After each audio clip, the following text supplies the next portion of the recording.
Let's talk Lakers Grizzlies, right? Because we haven't discussed that one. I'm just gonna start with shout out to Rui Hachimura. Shout out to Rui Hachimura. We'll do the Sixers next, Dills. I don't got a ton to say about the Lakers Memphis game. Biggest takeaway for me is I'm really realizing I'm not a fan of Dillon Brooks. I'm just not a fan of Dillon Brooks. I think he's a great defender. I truly do. But I think he has way too much of a leash, like too long of an offensive leash. The Memphis Grizzlies gotta tell him to stop shooting the ball. He was, let me pull it up because I had it right here. He was 3 for 13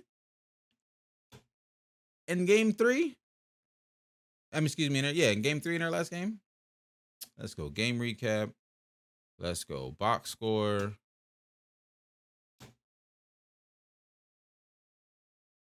Dillon Brooks was 3 for 13 and 19 minutes of play. He played a quarter and a half and already had up 13 shots. Jared Jackson played 30 minutes and only had 12 shots. He shot as much as Desmond Bane.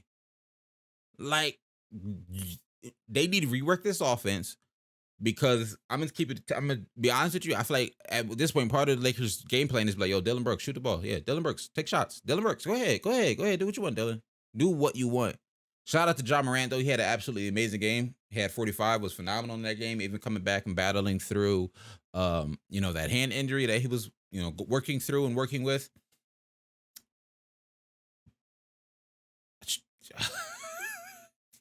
It's only so bad that 35-9 start. It's not as bad if Dillon doesn't chat like he does. Like if Dillon doesn't go and say, like, I'm not scared of LeBron. Like, I wish I would have played against younger LeBron. I respect somebody when they drop 40 on me. I poke bears. Like, I don't understand saying all of this. This is why, right? Because there's one thing about like smack talk and talking smack and, whatever. That's understandable. Everybody does it. Like, it is what it is. If you don't like a player because of how much smack they talk, like, sure, it is what it is. And I'm not even just one of those guys like, oh, well, you only can talk smack if you've won, like, whatever, like you won a ring. I'm not even one of them, to keep it a being. Like, just competitive nature is a part of the game. But there's smart competitive nature. And it's not even smart in the sense that you don't talk to the Lakers because they got LeBron. And it's like, don't scare LeBron. Don't want to wake the bear or whatever. It's not even that when I say smart. I say smart because you got to think.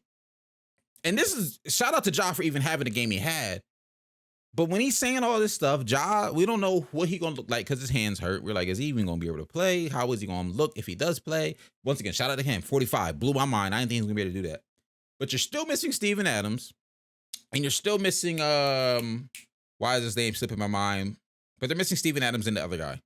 The other guy who's great defensively for them. Steven Adams is phenomenal defensively. It's been an amazing rebounder for them. Just adding some of that size in the paint, knowing they're going against LeBron James, Anthony Davis, two guys who want to go in the paint. So you're missing all of these pieces. Brandon Clark, thank you. Names just be slipping my mind sometimes. Unlimited. Like I have a thought and I want to keep the thought going. And if the name don't pop up, I'll move on. So you're missing Steven Adams. You're missing Brandon Clark. Ja Morant's playing with half a hand. And you still decide to talk smack, right? That's what I mean by smart. I don't care if you talk smack to the Lakers and I'm not, whatever, can't disrespect LeBron, all that. That's not where I'm coming from. I'm coming from, you're already playing hobbled and you don't even know if Ja, your best player, how he going to be in your next game. And so that's what makes it ironic when y'all start and y'all down 35-9 and you, sir, are 3 for 13 and 19 minutes of play. It's not over for the Grizzlies by any means, for sure. Like, don't get it wrong there. They play tonight at 10 o'clock. I will be tuned into that game as well. Like, it's some really good, crucial games happening tonight.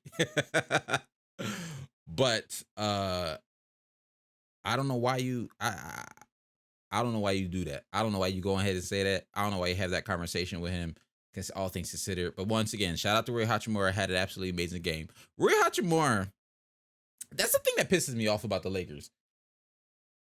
Because of LeBron and Anthony Davis, the moment they have a couple of competent shooters around them, this team looks really good. The moment Rui starts going crazy and hitting just hitting wide open threes at a crazy high clip, the team looks good. It don't take much for the team to look good. Oh, that's tomorrow's game that they play at 10:30, not tonight. I had to look that up because that didn't sound right. The last game of the night is the Nuggets Timberwolves at 10:30. Lakers, I'm assuming, play on Monday night at 10 o'clock then? Yes, that's what it was. The moment the Lakers have guys that start hitting threes, in this case is Rui Hachimura, they look great. And that's the problem with the Lakers and how their team has been put together over these last couple of seasons. They just haven't had 3-point shooters. Rui, and last night's game, he was 2 for 2 from 3. And the game before that, I want to say in game 1, he was 5 for 7. He shot the ball well. My point is, he shot the ball well. Maybe not 5 or 7. That do sound crazy. He shot the ball well in all of his games so far. And he's looked solid. Anthony Davis has looked solid in the paint. LeBron James has looked great. The Lakers have looked really, really good. The only like slight dark spot for the Lakers, or a spot that's concerning, is the play of D'Angelo Russell. He has been iffy, and I get it. I get why a lot of people are iffy on D'Lo. Personally, I've always been one of the guys who's been iffy on D'Lo because he's a volume scorer to me. He's not necessarily efficient, but he's going to put up a lot of shots, and sometimes he's going to go in, but sometimes they're not. And when they're not, it's going to be very frustrating because he's going to keep putting them up. It is what it is. That's just his play style. He's a volume scorer. Reminds me a lot of, and I don't mean this necessarily with disrespect, but it's just the type of play style. Guys like a JR, guys like a Shumpert. But the difference between JR and Shumpert, they were both at least competent defensively, especially Shump. I don't necessarily always see that from D'Lo. So if he's not scoring, he just out there vibing sometimes. It is what it is.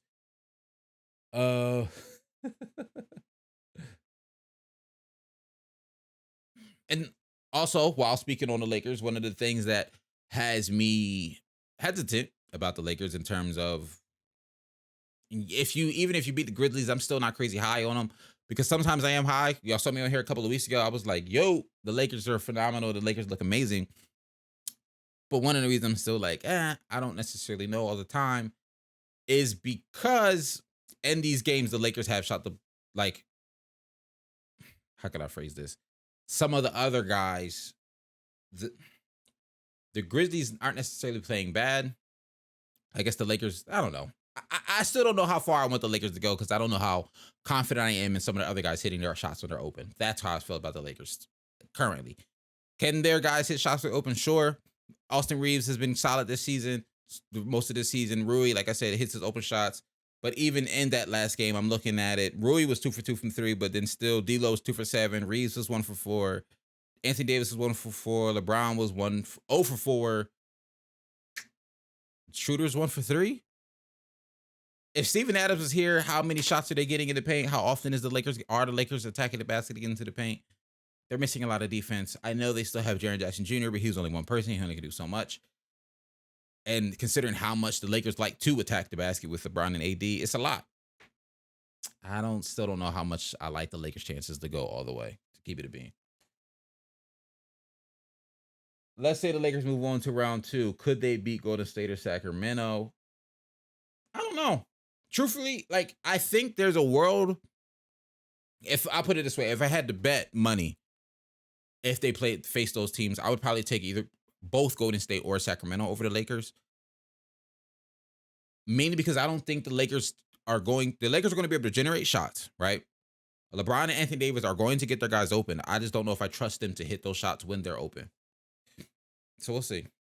It's hard to guess, because truthfully, I don't even know if they're going to beat Memphis yet. I mean, yes, they are up 2-1. But I mean, there's still the rest of the series to play. We'll see what happens. We'll see how game 4 goes. Now, if the Lakers mess around to win game 4 in LA, then of course, a lot of people are going to say GG's. And the Lakers did do their job of winning that game on the road. I just don't know how much I believe in them.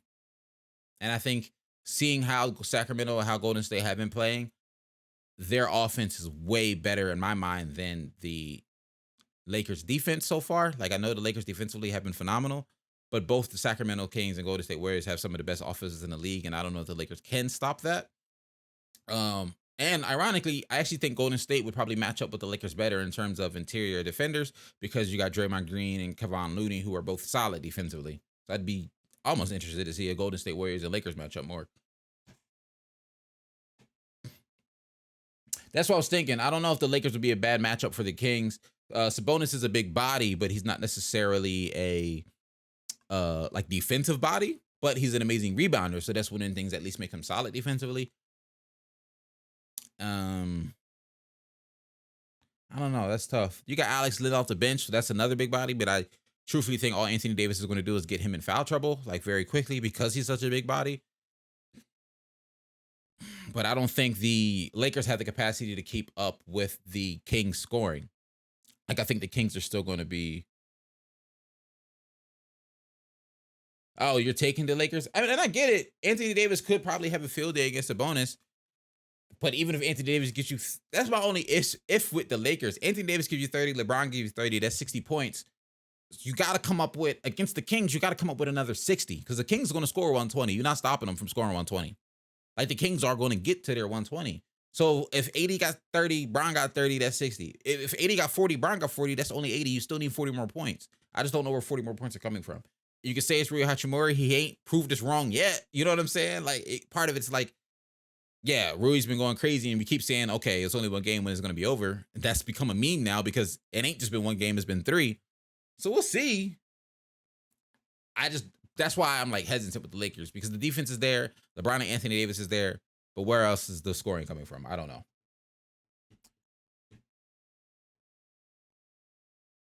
Oh, Davion Mitchell's not stopping Bron. No. They're going to throw Harrison Barnes on him. They're going to throw like Davion on him. Malik Monk going to accidentally, unfortunately, get switched on him. Like, LeBron going to have a field day against the Kings.